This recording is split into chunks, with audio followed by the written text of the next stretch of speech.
একটা ঘটনা আপনাদেরকে শোনাই। প্রশ্ন রাখে অনেকে, আরে তোমার আব্দুল কাদের জিলানী রহমতুল্লাহ এত কারামত, খাজা বাবা আজমিরির এত কারামত, মুজাদ্দিদ আল হোসেনির এত কারামত, বাহাউদ্দিন নকশবন্দ বুখারীর এত কারামত, বদর শাহ আউলিয়ার এত কারামত, হযরতে আপনার আমানত শাহ রহমতুল্লাহ এত কারামত, তোমাদের ওলিদের এত কারামত, সাহাবীদের তো কোনো কারামত নাই। অনেকে জিজ্ঞাসা, সুন্দর একটা কথা কিন্তু চমৎকার যুক্তি দিয়ে বোঝায়, সাহাবীদের তো কোনো কারামত নাই। তাহলে সাহাবীরা কি তোমাদের ওলিদের চাইতে কম দামি নাকি? তোমাদের ওলিদের থেকে তো বহু দামি সাহাবীরা, কথা তো সত্য। এখন প্রশ্ন করি, জবাব দিবেন। সাহাবীরা কার ছাত্র? নবীজির, আল্লাহর হাবিবের ছাত্র, কথা ঠিক আছে না? সাহাবীরা রসুলকে দেখছে। আচ্ছা, রসুল যে সময় দুনিয়াতে আসে ওই সময় নবীজির মুজিজা চলে, কি কথা কন না কেন? তো নবীজির মুজিজা যখন চলে তখন তো আর সাহাবীদের কারামতের দরকার নাই। কারণ মুজিজা, সূর্যের আলো থাকলে আমাদের আর চেরাগের আলোর দরকার না, কথা কন? সূর্যের আলো থাকলে আপনারা কি লাইট জ্বালাইতেন না? জোরে বলেন, জ্বালাইতেন? সূর্য নাই বিদায় তো লাইট জ্বালাইছেন। তো সূর্য হলো নবী, নবীজি যখন আসে তখন আর সাহাবীদের কারামতের দরকার নাই। রাসূলের ইন্তেকালের পরে তখন ওলিরা, সাহাবীরা, তাবিরা, তাবে তাবিরা, উলামারা কারামত দেখাইছেন। কারণ ওই সময় বাতি না জ্বালাইলে অন্ধকারে বাতিকে জ্বালাবে, কথা কন না কে? ঠিক না? শয়তানরা আপনার বহু যুক্তি দিবে, যুক্তি মাথায় নিবেন না কিন্তু, সাবধান। তারপরেও রসুলের একজন সাহাবীর কারামত শোনাই দিয়ে যায়, তিনার নাম হযরত ওমর রাদিয়াল্লাহু আনহু। একসাথে বলবেন মারহাবা। বর্তমান মিশর, বর্তমান নাম কি? জোরে কোন? মিশর, বর্তমান নাম মিশর। এই মিশরে ইসলাম বিজয় করার জন্য হযরত ওমর রাদিয়াল্লাহু আনহু তিনি সেনাবাহিনী পাঠাইলেন। আমর ইবনুল আস রাদিয়াল্লাহু আনহুর নেতৃত্বে মুসলমানদের মিশর বিজয় হলো।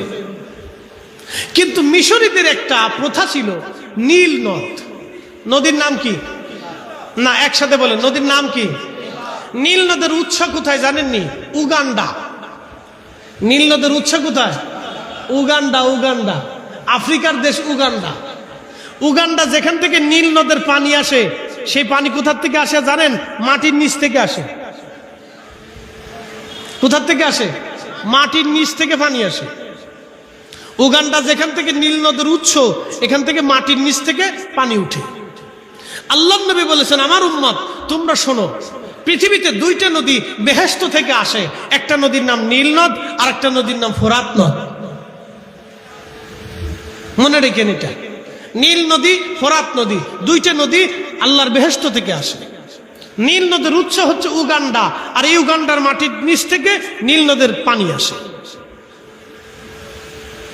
কিন্তু মিশরে নীল নদে তখন জোয়ার আসতো, জোয়ার চলে যেত। কিন্তু এই পানি আনার জন্য মিশরীরা একটা প্রাচীন কুসংস্কার ছিল। তারা একটা সুন্দরী, রূপসী, কুমারী, অল্প বয়স্ক নারীকে ধরে নিয়ে নীল নদের পাশে নিয়ে তারা জবাই দিত, বলি দিত। এই ছোট্ট মেয়ের রক্ত গড়িয়ে গড়িয়ে নীল নদের পানিতে যখন যায় মিশত, তখন নীল নদে জোয়ার আসতো। এটা ছিল মিশরীদের বিশ্বাস।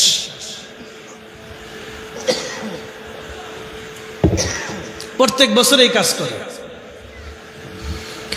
হযরত আমর ইবনুল আস কালেমার দাওয়াত দিলেন, যখন মিশর দখল করলেন, মিশরীরা সুন্দরী মেয়ে নির্বাচন করে নীল নদের পারে নিয়ে গেল, জবাই দিবে তারা। শত শত হাজার হাজার মিশরীরা আনন্দ করতে লাগলো, আজকে তারা নীল নদের জোয়ার আনাবে। কি আশ্চর্য প্রথা! কুমারী নারী নিয়ে যাচ্ছে। আমর ইবনুল আস রাদিয়াল্লাহু আনহুর কাছে খবর গেল। খবর যাওয়ার পরে তিনি সৈন্যবাহিনী নিয়ে দ্রুত গতিতে দৌড়ায় আসলেন। আসার পরে দেখলেন মিশরীরা, হাজার হাজার মিশরীরা ওই সুন্দরী রূপসী কুমারী নারীকে ধরে এনে তারা জবাই দেওয়ার জন্য তারা প্রস্তুতি গ্রহণ করতেছে। হযরত আমর ইবনুল আস হাতের তলোয়ারখানা নিয়ে বলেন, হে মিশরীরা, তোমরা যদি কুমারী নারীকে বিনা কারণে হত্যা করো, তোমাদের ভ্রান্ত বিশ্বাস অনুযায়ী তোমরা নীল নদে জোয়ার আনার জন্যে একটা নিরাপরাধ একটা কুমারী মেয়ের জীবন তোমরা এইভাবে ধ্বংস করে দিবে। এইভাবে শত শত বছরে কত মানুষের জীবন চলে গেছে তার হিসাব নাই। মিশরীরা, তোমরা যদি এ কাজ করো তাহলে তোমরা শোনো, আমর ইবনুল আসের তলোয়ার কিন্তু থেমে থাকবে না। ওই মেয়েটাকে হত্যা করার পরে আমি তোমাদের সবার শিরচ্ছেদ করে দেব, তোমাদেরকে হত্যা করে দেব। এ দেশ এখন ইসলামের দেশ, তোমাদের আইন আর চলবে না। তোমরা এই মিথ্যা প্রথা, ধ্বংসাত্মক প্রথা আর চালাইতে পারবে না। আমরা মুসলমানরা জীবিত থাকতে অন্যায়ভাবে একটা সন্তানও মিশরে মারা যেতে পারে না। একবার জোরে বলা যাবে কি মারহাবা। আর এখন দেশের অবস্থা কি? খুন খারাপি, মারামারি, দরাদরি, কি যে পরিবেশ। আজকে দেখলাম ওই টাঙ্গাইলে এক ইমাম সাহেবের সন্ত্রাসীরা পা কুবাইয়ে কাইটিয়ে, আহা, একটা আলেমের ওই যে আমাদের রইসুদ্দিন ভাইরে মাপ তৈরি করে নির্মম ভাবে তাকে পিটিয়ে পিটিয়ে হত্যা করলো। এইভাবে যদি এইভাবে যদি চলতে থাকে তাহলে আগামীর বাংলাদেশ ধ্বংসের দ্বার মুখে চলে যাবে। কথা বলেন ঠিক কিনা?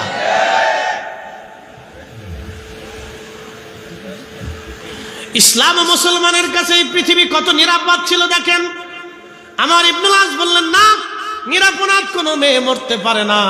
তখন মিশরীরা বলল, হে আমার ইবনুল আস, ঠিক আছে, আমাদের বিশ্বাস অনুযায়ী এই আমরা কুমারী নারীকে হত্যা করার পরে, জবাই করার পরে নীল নদের ভিতরে পানি আসে, জোয়ার আসে। হ্যাঁ আমর ইবনুল আস, তোমরা তো মুসলমান, তোমরা কালেমা নিয়ে আসছো, তোমাদের সাথে আমাদের কোনো ঝগড়া হবে না, দ্বন্দ্ব হবে না, কিন্তু একটা শর্ত আছে। আমর ইবনুল আস, তাহলে আমরা এই কুমারী মেয়েকে হত্যা করব না, কিন্তু শর্ত হলো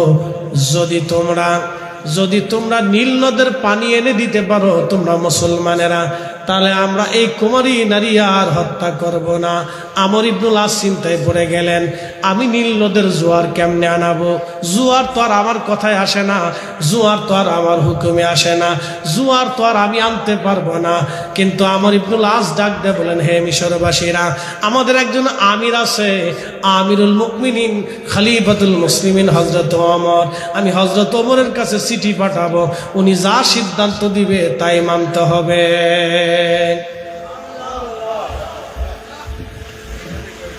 হযরত ওমরের কাছে চিঠি পাঠাইলেন। চিঠির মধ্যে লেখা, ইয়া আমিরুল মুমিনিন সালামবাদ, আমি আমর ইবনুল আস, সেনাপ্রধান মিশর জয় করেছি, মুসলমানদের করতলগত হয়েছে, কিন্তু মিশরীদের একটা কুপ্রথা আছে, কুসংস্কার আছে। মিশরের নীল নদের পানির জোয়ার আনার জন্য মিশরীরা প্রত্যেক বছরে একটা কুমারী নারীকে তারা নীল নদের পাশে জবাই দেয়। রক্তগুলি গড়াইয়া গড়াইয়া নীল নদের পানির সাথে মিশে যায়। নীল নদের পানির সাথে যখন রক্ত মিশে যায় তখন নীল নদের জোয়ার আসে। ইয়া আমিরুল মুমিনিন, আমি বাধা দেওয়ার পরে মিশরীরা বলছে, যদি তোমরা মুসলমানরা যদি এই কুমারী মেয়েকে হত্যা করার বিপরীতে তোমরা পানি এনে দিতে পারো, জোয়ার এনে দিতে পারো, তাহলে আর কোনোদিন তারা নীল নদে এই কুমারী হত্যা করবে না। আমিরুল মুমিনিন, আমি এখন কি করব? আপনার চিঠির অপেক্ষায়, ফয়সালার অপেক্ষায় আমর ইবনুল আস অপেক্ষা করবে। আমিরুল মুমিনিন, হযরত ওমরের কাছে চিঠি চলে আসলো মদিনাতুল মুনাওয়ারায়। চিঠিখানা পড়লেন হযরত ওমর। চিঠিখানা পড়ার পরে হযরত ওমর রাদিয়াল্লাহু আনহু আর একখানা চিঠি তিনি লিখলেন। চিঠির মধ্যে তিনি লিখলেন, হে নীলনদ, আমি খলিফাতুল মুসলিমিন হযরত ওমর বলতেছি, নীলনদ, তুমি যদি আল্লাহর হুকুমে প্রবাহিত হয়ে থাকো নীলনদ, তাহলে আমি ওমর বলতেছি তুমি আল্লাহর হুকুমে প্রবাহিত হয়ে যাও। হে নীলনদ, তুমি যদি আল্লাহর হুকুমে প্রবাহিত না হইয়া তোমার নিজের শক্তিতে প্রবাহিত হয়ে থাকো, তাহলে আমি ওমর বলতেছি তোমাকে প্রবাহিত হতে হবে না। একসাথে জোরে বলেন আল্লাহু আকবার।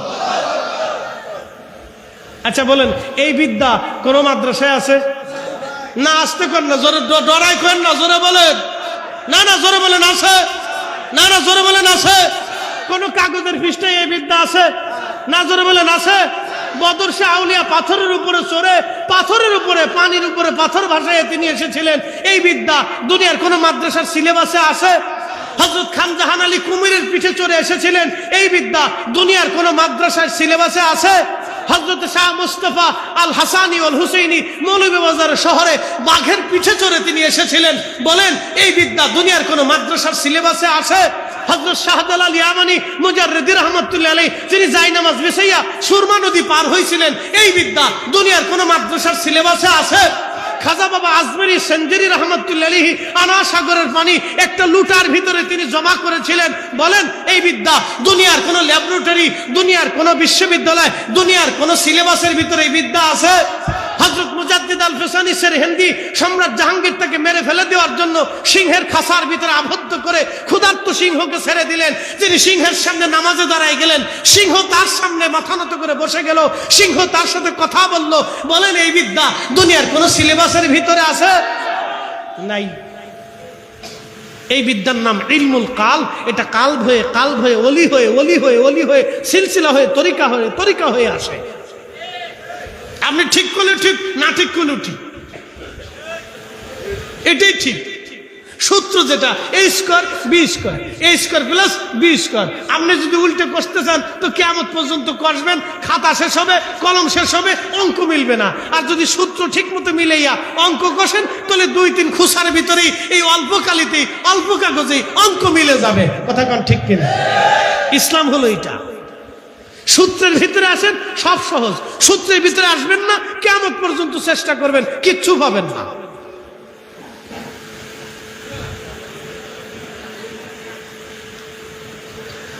হযরত ওমর রাদিয়াল্লাহু আনহু চিঠি লিখলেন। চিঠি নীল নদের নামে লিখলেন। একসাথে কোন নাম? মারহাবা। কার নামে? নীল নদের নামে চিঠি লিখলেন। দেখেন, চিঠি লিখা ভাস করে বার্তাবাহকের হাতে দিয়ে বললেন, তুমি চিঠি নিয়ে যাবে, আমর ইবনুল আস সেনাপ্রধানকে বলবে চিঠিখানা নিয়ে যেন নীল নদের পানির ভিতরে ছেড়ে দিয়ে আসে, বাকি চিন্তা তার করতে হবে না। আল্লাহু আকবার বললেন না? না, জোরে বলেন। তাহলে সাহাবীদের কারামত আছে না নাই? জোরে বলেন, আছে না নাই? এই ঘটনা কিন্তু নবীজির ইন্তেকালের বহু বছর পরে। নবীজির ইন্তেকালের কত বছর পরে? বহু বছর পরে। তাহলে সাহাবীদের সময়ও কারামত ছিল, সাহাবীদের সময় কারামত ছিল। এটার নাম আহলুস সুফা, সুফি থেকে, মুজাহাদা থেকে। এটা ইলমুল কাল। এটা সাহাবীদের ভিতরে, 4 খলিফার ভিতরে ছিল, 10 সাহাবীর ভিতরে ছিল, আহলে বাইতের মধ্যে ছিল, বিশেষ বিশেষ সাহাবীদের ভিতরে এগুলি ছিল। একসাথে বলবেন না মারহাবা? বিশেষ বিশেষ সাহাবীদের ভিতরে এই ইলম আল্লাহর নবী জমা করে দিয়ে গেছিলেন।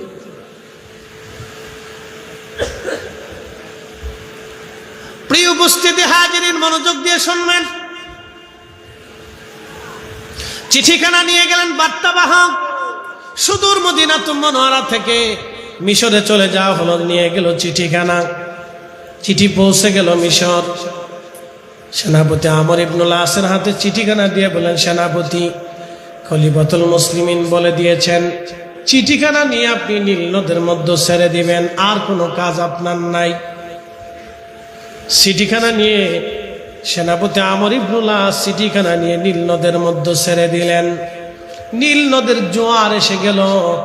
আজকে 1450 বছর পার হয়ে যায়।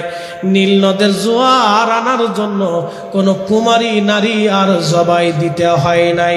এটার নাম ইসলাম, এটার নাম ইলমুল কাল, এটার নাম কারামত। এইভাবেই ইসলাম সারা পৃথিবীতে ছড়িয়ে গেছে। কথা বলেন ঠিক না ঠিক? ওলিদের নাম শুনলে হাসি, উনি এমন ভাব লইছে যে উনি বিরাট বড় বুজুর্গ, ফেটের ভিতরে বোম বলে পায়খানা ছাড়ার কিচ্ছু নেই, বিরাট বুজুর্গ। ইস, এমন ভাব লইছে সাইকুল আলা। শয়তানে বলছিল এই নমরুদে, এই শয়তানটা জিগে, তুমি কেডা? বলে আনা সাইকুল আলা, আনা সাইকুল আলা, আমি দেশের বড় সাহেব, তুমি আমার চিনো না। নমরুদ কয়, তোমার তো দেখলাম না কোনোদিন, তুমি আমার দেখবা না। কি লেগে আইছো? বলে তোমার উপকারের লেগে আইছি। বলে কি উপকার করবা? বলে নমরুদ রে, আমি যেটা দেখি তোরা এটা দেখোস না। বলে কি দেখো? বলে তুমি ইব্রাহিমের আগুনের মধ্যে ফেলতে পারবা না। বলে কারণ কি? বলে ইব্রাহিমের মিনজাবিনের রশি ধরে ফেরেশতারা বসে রয়েছে, তুমি দেখো না, আমি দেখতেছি। ফেরেশতা যদি ছড়াইতে হয় তাহলে কিছু এই বেহায়া নারী নিয়ে আসো, এইখানে আইনা নাচানাচি করাও, তো রহমতের ফেরেশতারা চলে যাবে। বেহায়া বেডি, বেহায়া বেডি, বেহায়া বেডি। এই বেহায়া বেডিদের কপালের ভিতরে তখন টিক দিছিল, টিক। করোনার আগে মাহফিলে গেছি ইন্ডিয়াতে। তো মাহফিলে যাওয়ার পরে সুফি ফতেহ আলী রসুলের আমার রহমতুল্লাহ মাজার জিয়ারত করতে যাব। তা আমার সারা জীবনেই যেখানে যাই অলিদার যেখানে মাজার আছে আমি জিয়ারত করি, এটা আমার আদত। কারণ আমি জানি ওনাদের বর্গায় যদি হাজিরা না দেই তাহলে অকৃতজ্ঞতা হয়। কথা ঠিক আছে কিনা? কারণ ওনাদের উসিলে আমরা কালেমা পাইছি, ওনাদের উসিলে কি পাইছি? কালেমা পাইছি। তো ফতেহ আলী রসুলের আমার রহমতুল্লাহ মাজার জিয়ারত করার পাশেই আরেকটা মাজার আছে, তিনি হুজুর গাউসে পাকের নাতি। একসাথে কর না মারহাবা। ওইখানে ওনার আওলাদের মাজার আছে। শত শত বছর আগে ওনারা ওইখানে কালেমার দাওয়াত দিতে আসছে। আপনি বুঝেন এবার ইসলাম কারা কিভাবে ছড়াইছে দেখে।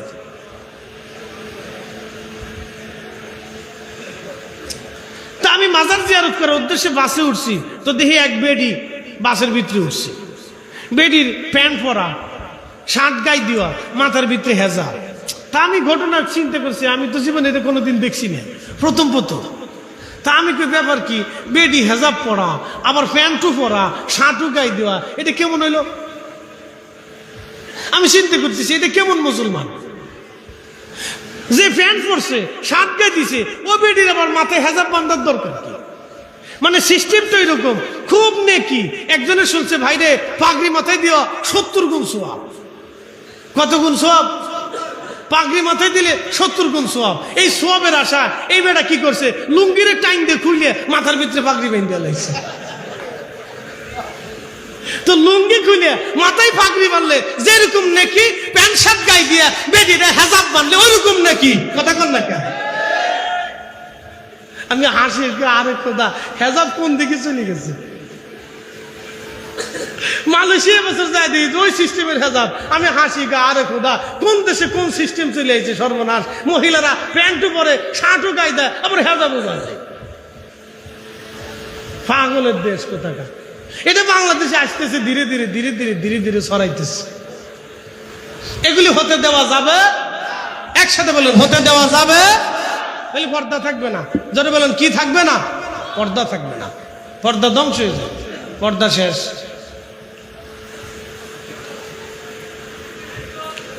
প্রিয় উপস্থিতি হাজিরিন, সাহাবীদের জমানাতে আর একজন ওলির জীবনী শোনাই। একসাথে কর না মারহাবা। শোনাবো না? আসতে করেন না, জোরে বলেন শোনাবো নি? শুনাইতেছি। সে ওলির নাম আবু মুসলিম আল খাওলামি রহমতুল্লাহ। তিনি কিবারুত তাবিঈন, কিবারুত তাবিঈন। শুনে যান, হযরত আবু মুসলিম আল খাওলামি তিনি কিবারুত তাবিঈন, কিবারুত তাবিঈন। তিনি হযরত ওমর, আবু বকর রাদিয়াল্লাহু আনহুর জামানাতে আসলেন। ইতিহাস শুনে যাবেন, সাহাবীদের জামানাতেও কারামত ছিল, সেটা কেমন শোনাই দিয়ে যায়। নবীজির ইন্তেকাল হয়ে গেল, আবু মুসলিম আল খাওলামি মিশর থেকে রওনা দিলেন। মিশর থেকে রওনা দিয়ে তিনি মদিনাতে আসলেন। মদিনা আসার পরে শুনতে পারলেন নবীজি আর দুনিয়াতে নাই। মনের দুঃখ মনে নিয়ে হযরত আবু বকরের হাতে কালেমা পড়লেন, দিন শিক্ষা করলেন আবু বকর রাদিয়াল্লাহু আনহুর হাতে। দিন শিখার পরে হযরত আবু বকর বললেন, আবু মুসলিম, তোমাকে ইয়ামান দেশের জন্য নিযুক্ত করলাম, তুমি ইয়ামান দেশে কালেমার দাওয়াত দিতে যাও। হযরত আবু মুসলিম আল খাওলামি কালেমার দাওয়াত দেওয়ার জন্য সুদূর মদিনা থেকে ইয়ামান চলে গেলেন। ইয়ামান কোথায় গেলেন? ইয়ামান দেশে চলে গেলেন। এইদিকে ঘটনা ঘটলো ভিন্ন। হযরত আবু বকরের জামানাতে ভণ্ড নবীদের উদ্ভব হলো। একটা ভণ্ড নবীর নাম ছিল মুসাইলামতুল কাজ্জাব। এই ভণ্ড নবীর সাথে সাহাবীদের প্রচন্ড জিহাদ হয়েছিল। প্রায় 700 সাহাবী যুদ্ধে শহীদ হয়েছিলেন। চারটেখানি কথা না, 700-র মতো সাহাবী, তাও কারি সাহাবী, মুহাদ্দিস সাহাবী, এই যুদ্ধে শহীদ হয়েছিলেন 700 সাহাবী। দামি দামি সাহাবীরা এই মুসাইলামতুল কাজ্জাবের বিরুদ্ধে শহীদ হয়েছিলেন। হযরত আবু বকর এই দিকে ভণ্ড নবী দমন করতে যাইয়া ইয়ামানের দিকে আর সৈন্যবাহিনী পাঠাইতে পারে নাই। ইয়ামান দেশে একজন ভণ্ড নবীর আবির্ভাব হলো। এই ভণ্ড নবীর বিরুদ্ধে কোনো সেনাবাহিনী নাই, কোনো যুদ্ধ করার শক্তি নাই। আবু মুসলিম আল খাওলামি চিন্তায় পড়ে গেলেন। তিনি কোনো সেনাবাহিনী গঠন করতে পারে নাই যে তাদের সাথে জিহাদ করবে, কিন্তু আবু মুসলিম আল খাওলামি হাল ছাড়েন নাই। তিনি ভণ্ড নবীর লোকদের কাছে যায় বলেন, হে ভণ্ড নবীর লোকেরা, আমার নবী আখিরি নবী, আমার নবীর পরে আর কোনো নবী দুনিয়াতে নাই। তোমরা সাবধান, ওই লোকের কথা মানবা না। তোমরা মানলে তোমরা ধর্মান্তরিত হয়ে যাবা, বেঈমান হয়ে, কাফের হয়ে তোমরা জাহান্নামে চলে যাবা। কিন্তু মনে রাখবেন, মানুষ সবসময় নেগেটিভের দিকে বেশি ধাবিত হয়। এই শোনেন, আমার দিকে শোনেন, মানুষ মন্দ প্রবণ। আবার শোনেন, মানুষ মন্দ প্রবণ। ভালো করে শোনেন, মানুষ কি প্রবণ?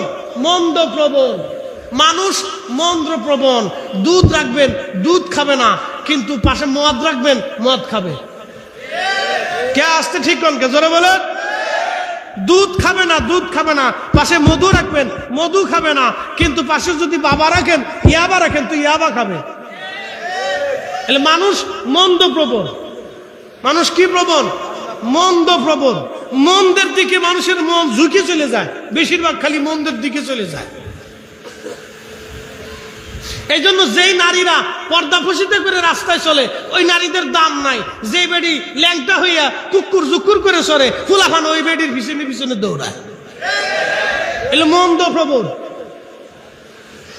হ্যাঁ, মনে রাখবেন, মানুষ মন্দ প্রবণ। মানুষের দিল মন্দের দিকে চলে যায়, বারবার খারাপের দিকে চলে যায়। সূত্র এটা আমার বক্তব্য না, মানুষের দিল মন্দ প্রবণ।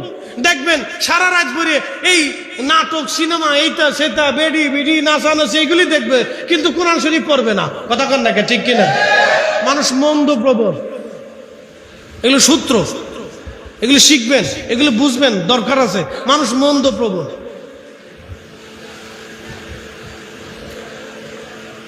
প্রিয় উপস্থিতি, মনোযোগ দিবেন। তো ওই সময় ভণ্ড নবীর লোকেরা টাকা পয়সা পাইয়া, কি পাইয়া?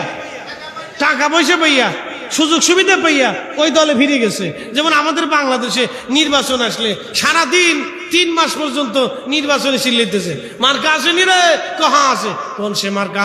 বদনা বদনা বদনা। 3 মাস পর্যন্ত বদনার পিছনে দৌড়াইছে। কলসালা রাত্রেবেলা আগের দিন আইসে 5000 টাকা মারি দিয়ে কয়, সাবধান, সারা মাস বেরো বদনা বদনা যাই চিল্লেছিস, আমার কলসে মেরে দিস। টাকা পয়সা 5000, বিবিরে কানে কানে কয়, কোথাও দেওয়ার দরকার নাই, কালকে কলসে মেরে দেবা। সারা 3 মাস চিল্লিছে বদনা বদনা। পরের দিন ভোট দিবার যায় 10টার সময় মেরে দিছে কলস। মানুষ বন্ধ প্রবণ, টাকা পাইছে, ভুলে গেছে। এই জন্য আমাদের তকদিরের পরিবর্তন হয় না। আমরা ভালো মানুষে ভোট দেই না, ভালো মানুষে চাই না। আমরা চোর বাটপার সিটারে ভোট দেই, পরে আমরা বসে বসে কান্দি, রাস্তা নাই, ঘাট নাই, এটা নাই, সেটা নাই, এটা চুরি, সেটা চুরি, গম চুরি, চাল চুরি, তেল চুরি, বেল চুরি, সব চুরি, চোরে চোরে চোরে চোরে সারা দেশ গেছে ভই দিয়ে। কথা কর না, ঠিক?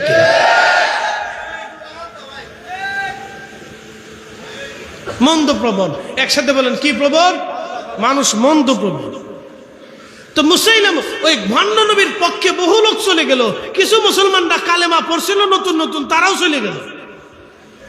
আবু মুসলিম আল খাওলামি চিন্তায় পড়ে গেলেন, হাই হাই, আমার সৈন্যবাহিনী নাই, হযরত আবু বকর সৈন্য পাঠাইতে পারতেছে না, আমি এখন কি করব? তিনি হাল ছাড়েন নাই, তিনি দাওয়াত দিতেই লাগলেন। একা প্রতিরোধ করে তুললেন। একসাথে বলবেন আল্লাহু আকবার। একা, জোরে বলেন, কি একা? তিনি তো সাহাবী না, তিনি তাবি। তিনি কি তাবি? সাহাবী না, তাবি। হযরত আবু বকর রাদিয়াল্লাহু আনহু ছাত্র, তিনি তাবি। একা পড়ে গেলেন। ভণ্ড নবীর বহু লোকেরা তাকে ধরে নিয়ে গেল, ধরে হাত পা বেঁধে রাখলো, তাকে মেরে ফেলবে। আবু মুসলিম আল খাওলামি বললেন, হে ভণ্ড নবীর লোকেরা, তোমাদের সাথে আমার একটা চ্যালেঞ্জ হয়ে যাক। বলে, কি চ্যালেঞ্জ? তোমরা তো আমাকে মেরে ফেলবা, কেমনে মারবা? বলে তোমাকে আমরা আগুনের মধ্যে পুড়িয়ে মারবো। আবু মুসলিম আল খাওলামি বললেন, হে ভণ্ড নবীর লোকেরা, তাহলে একটা চ্যালেঞ্জ হয়ে যাক, তোমরা আমাকে আগুনের মধ্যে ছেড়ে দাও। আগুন যদি আমাকে পোড়ায় তাহলে আমার নবী মিথ্যা, আর আগুন যদি আমারে না পোড়ায় তাহলে আমার নবী সত্য। তোমাদের এই ভণ্ড নবী মিথ্যা নবী। একবার জোরে বলা যাবে কি ইয়া রাসূলুল্লাহ? কারামত কেমনে আসে ভালো করে দেখেন। ওলিদের অবদান, সুফিদের অবদান, তাসাউফের অবদান, ইলমুল কালবের অবদান ইসলামে কি ছিল ভালো করে শুনে যান। আবু মুসলিম আল খাওলামি বললেন, আমাকে যদি আগুনের মধ্যে তোমরা ফেলে দাও, আগুন যদি আমাকে পুরাইতে পারে তাহলে আমার নবী মিথ্যা। একসাথে বলবেন আল্লাহু আকবার। এরকম চ্যালেঞ্জ আমরা দিতে পারবো? আমরা পারতাম না। বলে কারণ কি? আমাদের ওই বিদ্যা নাই, ওই বিদ্যা নাই, ওই বিদ্যা আমাদের নাই। নদীর ভিতরে গেলে কর্ণফুলির ভিতরে নৌকা নিয়ে, ডিঙ্গি নৌকা নিয়ে যদি পার হইতেছেন, আর ঝড় যদি তুফান উঠে আসে তাহলে বুঝবেন যে কলিজার ভিতরে কেমনে পানি থাকে। আমি পদ্মা নদীতে একবার পড়ছিলাম এরকম। বেড়ি শিক্ষার পরে, বেড়া শিক্ষার পরে, পুরুষে পারে, বাচ্চারা পারে, সবাই শিক্ষার পরে আল্লাহ বাঁচাও, আল্লাহ বাঁচাও। কলিজা টলিজা সব গেল শুকাইয়া। পদ্মা নদীর স্রোত খুব মারাত্মক স্রোত। তখন পদ্মা সেতু হয়েছিল না। ওই রাস্তা দিয়ে কত গেছি আসছি, কত মানুষ ডুবে মরছে তার হিসাব নাই। আহা, ওই পদ্মা নদীর মাঝখানে গেলে তখন কলিজার ভিতরে আর পানি থাকতো না। এত কঠিন অবস্থা। বর্ষার দিনে তো খুব ভয়াবহ ছিল। তা আল্লাহ বাঁচাও, আল্লাহ বাঁচাও, শিক্ষার দুঃখের পারা শুরু হইত। তা আবু মুসলিম আল খাওলামি রাহমাতুল্লাহ আলাইহি ভণ্ড নবীর লোকেরা হাত পা বেঁধে রাখছে, আগুন জ্বালাইছে, বিরাট আগুন জ্বালাইছে। আগুন জ্বালায় চ্যালেঞ্জ, আগুনের মধ্যে হাত পা বেঁধে ছেড়ে দেওয়া হলো। আগুন জ্বলে, কিন্তু আবু মুসলিম আল খাওলামি আগুনের ভিতরে পড়ে না। বুঝেন নাই মনে হয়? আবার জোরে বলেন, আগুন জ্বলে কিন্তু আবু মুসলিম আল খাওলামি জ্বলে না। চিৎকার মেরে জোরে বলেন আল্লাহু আকবার। মাকালের ফল দেখতে ভালো, উপরে লাল নীল ভিতরে কালো। মাকালের ফল দেখতে ভালো, উপরে লাল নীল ভিতরে কালো। মাকালের ফল চিনেননি আপনারা? মাকাল ফল চট্টগ্রাম কি বলে? হাইদা ফল। হাইদা, এই শোনেন, আমাদের দেশে মাকাল, আপনাদের দেশে হাইদা ফল। হাইদা ফল দেখতে ভালো, উপরে লাল নীল ভিতরে কালো। সারা জীবন এমনি গেল দয়াল, সারা জীবন এমনি গেল, খাইতে আমরা পারলাম না।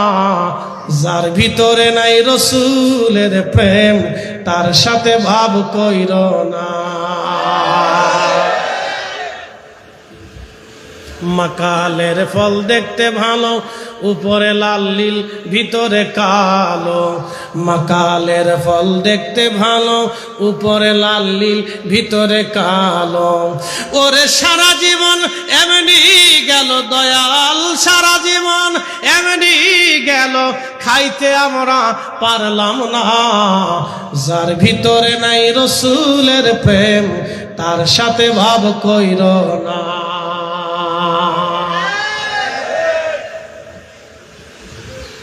আবু মুসলিম আল খাওলামি আগুনের ভিতরে, আগুন জ্বলে, আবু মুসলিম আল খাওলামি আগুনে পুড়ে না। উনার পাগড়ি পরে না, জুব্বা পরে না। একসাথে কর না মারহাবা। ভণ্ড নবী চিন্তায় পড়ে গেল, হায় হায় করলাম কি, হইল কি? করতে চাইলাম পুরাইতে, হয়ে গেল উল্টা। ভণ্ড নবী পালায় দৌড় দিছে, তার কিছু অনুসারীরা দৌড়াই চলে গেল। বাকি যারা নও মুসলিম ছিল, যারা ওই ইসলাম ছেড়ে দিয়েছিল, তারা হাতের মধ্যে কামড় দেয়। চিন্তায় পড়ে গেল, হাই হাই হলো কি? শেষ পর্যন্ত তারা তওবা করলো। আবু মুসলিম আল খাওলামির বিজয় হলো, লোকেরা ভণ্ড নবীকে তাড়িয়ে দিল। ওই জায়গায় ইয়ামান দেশে ইসলাম মুসলমান কায়েম হয়ে গেল। একবার জোরে জোরে বলা যাবে কি মারহাবা। তাহলে সাহাবীদের জমানায় কারামত ছিল কি ছিল না? ছিল। এটার নাম ইলমুল তাল। দুনিয়ার কোন মাদ্রাসায় কোন পুস্তকের পৃষ্ঠা এই বিদ্যা পড়ানো হয় না। হযরত আবু মুসলিম আল খাওলামি সুদূর মিশর থেকে রওনা করলেন মদিনা, সুদূর ইয়ামান থেকে রওনা করলেন মদিনাতুল মুনাওয়ারায়। হযরত ওমর রাদিয়াল্লাহু আনহু ইয়ামানের রাস্তার পাশে বসে থাকে। আবু মুসলিম কবে আসবে? এই উম্মতের ইব্রাহিম কবে আসবে? হযরত ইব্রাহিম খলিলুল্লাহ আগুনের মধ্যে পড়ে নাই, আবু মুসলিম আগুনের মধ্যে পড়ে নাই। এই উম্মতের ইব্রাহিম কবে আসবে? এই উম্মতের ইব্রাহিমের সাথে আমার কবে সাক্ষাৎ হবে? হযরত আবু মুসলিম আল খাওলামি রাহমাতুল্লাহ আলাইহি ফিরে আসলেন। হযরত ওমর তাকে হালান সালাম দিলেন, বুকের মধ্যে জড়িয়ে ধরলেন, চুমা খাইলেন আর বললেন, আবু মুসলিম আল খাওলামি, তুমি এই যুগের ইব্রাহিম। একবার জোরে জোরে বলা যাবে কি মারহাবা। সালাতুন ইয়া রাসূলুল্লাহ, আহা সালাতুন ইয়া রাসূলুল্লাহ।